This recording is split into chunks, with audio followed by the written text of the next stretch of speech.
Thrills is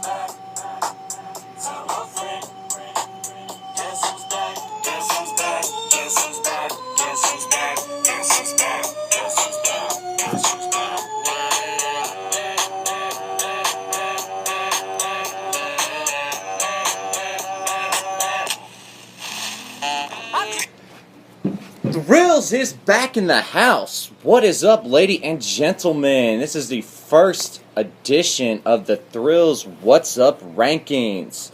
Very similar to Zach Lowe, what I love and what I hate column here. And if we're going to steal from somebody, might as well steal from somebody like Zach Lowe, one who everybody on this panel should appreciate. And if you don't, check him out. Check him out. That's all I got to say about that. So I figured this year we're going to open it up. I took some emails from the audience, took some phone calls, took some text messages, got your questions, got my answers, and if you're going to get answers from anybody, you know you want them to be from me. As you see, I'm going to be rocking a not a national shirt, so it's not Bryce Harper. Who is it? Who it be? Who it be? Oh, none other than Anthony Rizzo, premier first baseman. I want to shout out to Amazon and Amazon Prime for sponsoring this and as well as sponsoring this jersey. Amazon. Jerseys like this, $10 plus free shipping. So thank you. Shop at Amazon. Alright. Well, let's jump into the teams here. Talk a little bit about each of them. As per my usual self, I always like to give ladies, be chivalrous. Ladies get to go first here. So let's talk about Dr. Larry's squad. Some thing I like most about your squad, owning Joey Votto. He's a real thinking man's hitter, and if you're going to own somebody, might as well be him. Not going to do much else other than get you some hits, get you about 450 walks because there's nobody in Cincinnati to protect him anymore, and you're gonna appreciate that OPS and the walks. Good thing they're a category this year. Commissioner Bedell coming to his senses, getting rid of caught stealing and any walks once again, helping out the hitters there. What I don't like, those you owning the KKK. And no, Anthony, no need to get worried here. I'm not talking about the white racist supremacy group. No, I'm talking about the fact that she owns Giancarlo Stanton, strikeout machine. Justin Upton, crazy strikeout machine. Chris Davis, strikeout machine. So all of them bring the power, but they also bring 600 combined strikeouts this year if they play their cards right, which, knowing them, Giancarlo will probably get hurt. Justin Upton, I think he's already twinged up. And Chris Davis, probably break a pinky or something, be out a couple weeks. So maybe 500 is on the horizon, not 6. So there's Dr. Larry for you. The only team went into auto draft, and we know how auto drafts work out. If they got Benson Harbor a title, they can get anybody a title. So Mom Harbs, don't make any crazy trades right now. The computer knows what it's doing. It is somehow a better drafter than all the brainiacs we ever put in a room. So we'll keep it in that division, and we'll scroll down here to a little nothing else matters. Be Green, your squad. Some things I like. The fact that anytime I look at your team, I see Danny Duffy, and it makes me think of Duffman can't breathe. Oh no. Or Duffman is thrusting in the direction of the problem. Enjoy that crotch shot, ladies and gentlemen. So that is just a really gives me a shiny beacon in my heart every time I see that. But what I don't like is your outfield altogether is god awful, just god awful. I know you went all in on pitching, so they better carry you. But your hitting can't hit its way out of a paper sack. I don't think. Your best offensive outfielder might be Hunter Renfroe or Byron Buxton. Ks, you can win Ks every week with Byron Buxton all by himself. So think about that. You might make some dingle some trades. That's I already noticed you threw out. Kluber and Carrasco are available. So we'll see if these fake trade news alerts are correct or if they're typical B Green, and you'll just wait till the end of August after hearing all year how you're going to trade somebody. Moving from one Metallica song to another, Master of Puppets, Flashtastic. Welcome back to the league, bro, man. It's been a while. Been about 6-7 years since you played fantasy baseball with us. You've been in fantasy football. You've been doing pretty well there, so kudos to you. But in this sport, it's a daily grind, bro. I don't think you got the endurance or the patience for it. You picked a good offense. That was what I like. When you can start with Trout, Miggy, and Nolan Arenado, you got a good starting 3 there. Whatever you do from there, you can't complain. What I don't like, though, your newness back to fantasy baseball, man. You haven't been here in a while. You're probably not going to make the playoffs. And by probably, I mean you definitely won't make the real playoffs. You might make the consolation bracket.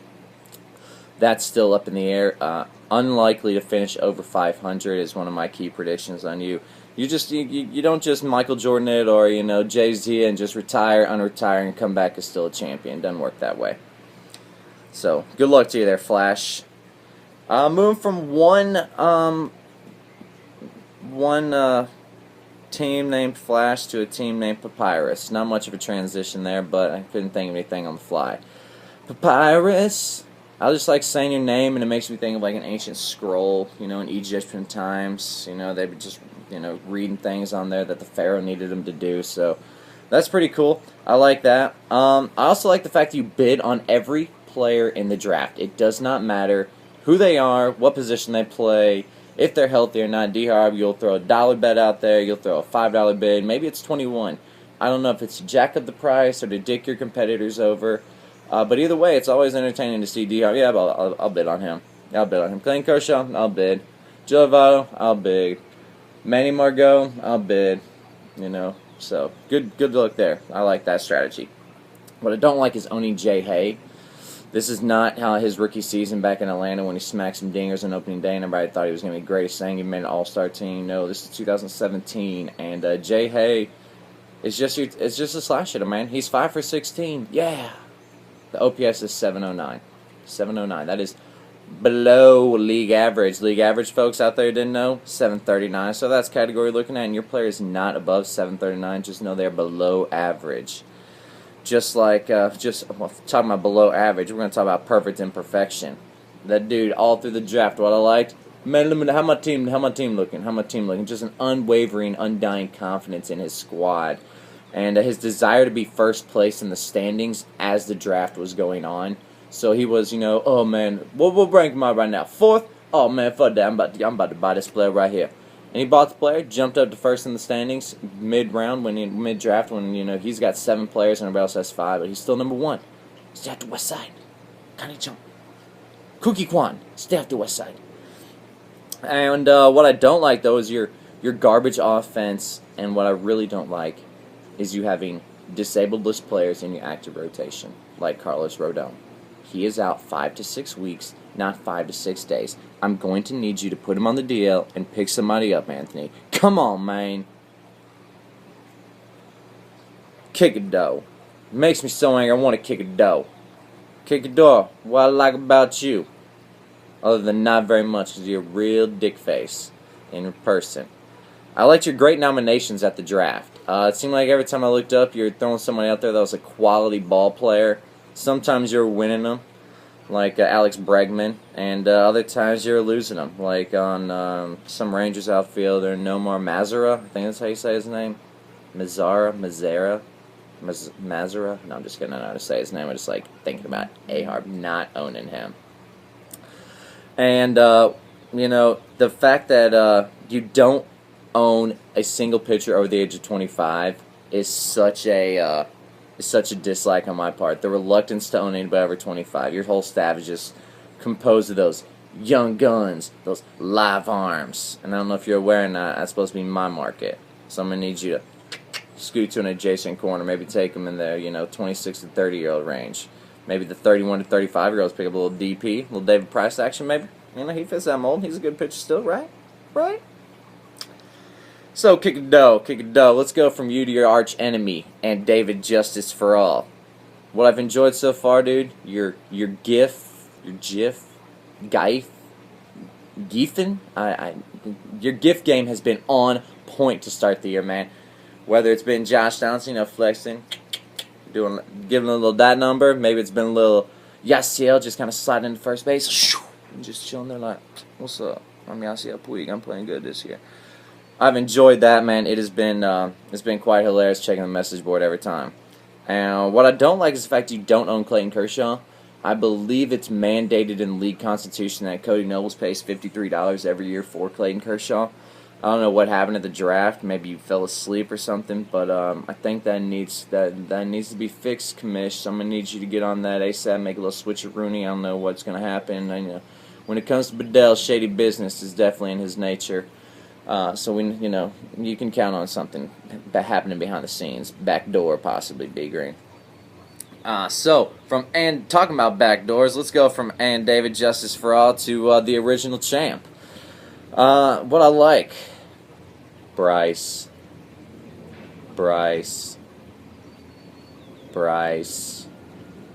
Harper. I like Bryce Harper. You know I do. I like Bryce Harper, and so should you. Bryce Harper is the golden truth. Bryce Harper is just for me. Bryce Harper. I love Bryce Harper. We all know that. What I don't like is not having an ace in the rotation. When your ace is really hashtag ace lackey, you might have some issues. You can't just compose a roster of 2s, 3s, 4s, and expect to compete heavily. So you might need to, you can stand by that for a little while, get yourself right, but you're really going to need that shutdown starter. So I hope James Paxton, he's my breakout candidate. I hope he does it this year for me.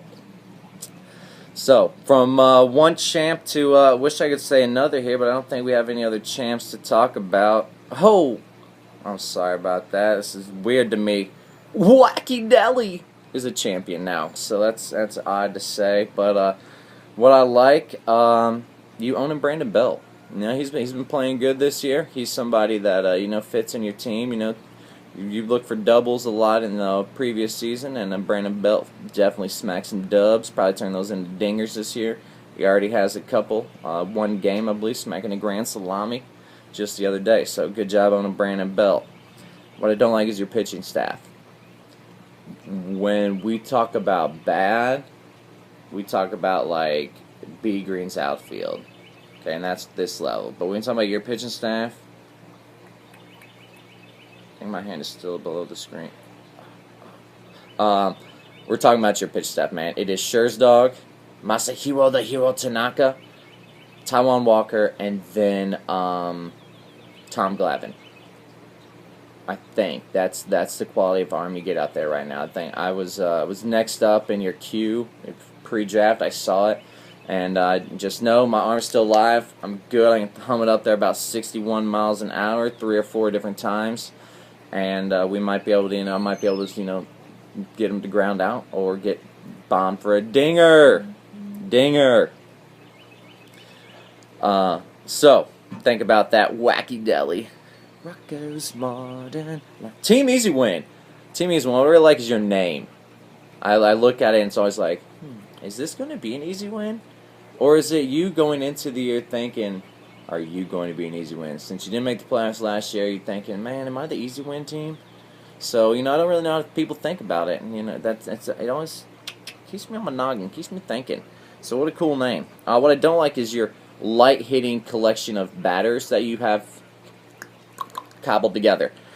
Never going to win home runs or total base. I'm just going to call it now. Probably OPS. You'll probably, though, win hits and stolen bases every single week in average, because you're going to get some guys about 315, 300, and steal 15, 20 bases on the year, maybe 30, and slash some hits just left and right, man. Top of the order hitters, that's what you got. So if that's what you're looking for, you succeeded in your draft prognostications. So, Team Easy Win. I believe we're getting close to wrapping it up here. Better jump over to one of the final divisions this year. Let's look at Joe Boo needs a refill. Joe Boo. Best thing about you this year, other than the fact that you're losing to me this week, just keeping it tight though, your beard game is on point, dude. Like, when we saw that beard at the draft, it was like, damn! You part of the Wyatt family? Any wrestling fans out there, you'll get that reference. Any non-wrestling fans, sorry you won't. But dude, that beard game is on point, man. This is my beard. I shaved it about a week ago. That's what I got left. So I'm very envious of you and your beard. What I don't like, and this is gonna sound quite remix, repeat. Your outfield sucks, man. You got Jock Peterson, Marcell Ozuna really holding down your 1s and 2s. Jock Peterson looked into a grand slam, but he's still gonna Jock Peterson this shiz up with about a 215 average and a bunch of strikeouts. Good idea. Trade him to Dr. Larry. Jock Peterson fits in perfectly on that team full of Ks. They could be just like KKKKK, like the super KKK. Swing dingle a trade there. And the last team to talk about, Power Gloves. Power Glove. Savdog, don't know you that well, man. I know you're a Detroit Tiger fan, so that's pretty cool. What I like, though, is that you saved me from personally having to buy Yasmani Tomas in the draft. My computer, due to internet errors, Benson Harbor, Commissioner Bedell, I hold you fully responsible for that snafu. I don't really appreciate it, but I do appreciate the fact that Savdog jumped in. I was like, I'll take Yasmani Tomas for $7-8. How much amount of getting it for? I was like, shh, because I was my butthole like puckered up there, thinking I was going to own him, Andy, and Desmond, thanks to auto draft bullshiz. And what I don't like, though, is your lack of owning enough Detroit Tigers. You could really make some simple adds and subtracts and really, enhance your team. You could drop Brian McCann. He's not really that great anymore. And pick up James McCann, therefore owning another Detroit Tigre. You could probably pick up Jacoby Jones. I know he's probably on waivers right now. I don't need to look for him. My outfield's pretty set with the players that I have. And so that would be just a couple, adding and subtracting. You get your Detroit Tiger team up and rep those Tigres in this final season of their really true competitiveness. Boys and girls, that takes care of my likes and dislikes. I want to give a little shout out there to Zach Lowe. Thank you for that right there. Unlike Bill Simpson, I can be a condescending a-hole and bitch about somebody stealing an idea. I'm going to give credit where credit is due, a la Jonah Carey. And now I'm going to take an opportunity to give a little playoff predictions, end-of-year predictions. I'm going to really talk about the playoffs when I get to about single players. I don't want to give any ideas who I like for the remaining part of the year. But what I'm going to do is tell you who I envision from our league making the playoffs. And from there, who never knows what can happen. This year, I'm looking at league champs from each division. Let's start off with the division Ain't My Bitch. It only makes sense that the woman of the league is going to win that division. And so, Dr. Larry, I see you winning that division. Scrolling down to Carpe Diem, baby. I'm going with a multi-time champ, Kikado. Kikado, I know he was, wavering on whether he wanted to be back in the league this year, but he made a resounding return. And we always like having A-Harbor in the league, talk fantasy ball. So I think he'll win that division pretty easily right there. I mean, honestly... yeah. And lastly, winning the unnamed feeling, yours truly, original champ, making a comeback this year. Gonna win a division and really solidify, try to return that legacy back to what it should be instead of what it's become. The 3 playoff teams, 3 wild card teams now. So this way, if you don't hear your name in the next 3, you might as well just pack it in because your season's done. Wild card number 1, Papyrus. Always makes the playoffs, so I don't see any reason why that's going to stop now. I got a team that's really, I think, loaded on offense and pitching, and can definitely make some noise in the playoffs. Or more than likely, they'll pull a typical Papyrus and start hot 9-2, finish cold at 2-6 down the stretch. And another team coming from the same division, unnamed feeling, Jobu. I think your infield is pretty dynamite. Your pitching will be all right. And I think you can definitely make a run, which means Power Glove, Savdog, you're about to get your ass beat every week, it seems like, because those are 3 teams in your division who I envision making the playoffs, buddy bro. So it's nothing personal, man. Just think we got some high-quality teams in this division. And the last team I think is going to make the playoffs. And David Justice for All. I think this will be the year. I think hashtag Riga Jams going to make some playoff noise, possibly, and really surprise some folks. So those are my playoff predictions. Who's going to make, who's not. If you didn't hear your name, sorry. I don't think it seems good right now. Plain and simple. So we're gonna go ahead and wrap it up, guys. We're hit about the 20-minute mark here. Special shout out to Commissioner Bedell. Thank you. Draft experience was a good experience aside from the internet errors that only I was having. I can only assume that it was a personal vendetta you already held against me, so I will take that personally and seek vengeance in my own thrill-like ways. Been a good season so far. Keep up the activity. You can see the message board is lighting up right now as I record this video. It's been a good first week. Look forward to many more, and keep your ears and eyes out for some more videos in the future. So, peace out, Best Friends League. Lars Ulrich. Saint Anger.